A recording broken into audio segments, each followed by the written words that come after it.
Good afternoon. So I finished this belt. I ran out of this color rivets here, so I had to use these rivets, these silvery ones, instead of these gunmetal ones.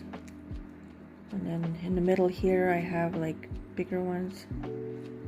And I just took this belt buckle off a thrifted belt, and I put all these rivets.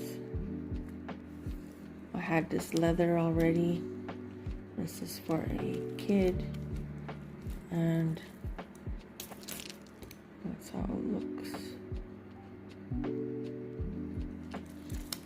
So I like the way it turned out. It's just that right here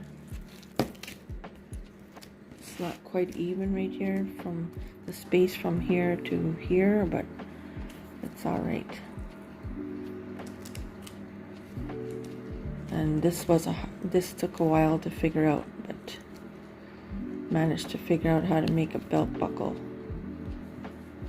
I just use all these rivets to hold it together. And I put this little loop here with another rivet.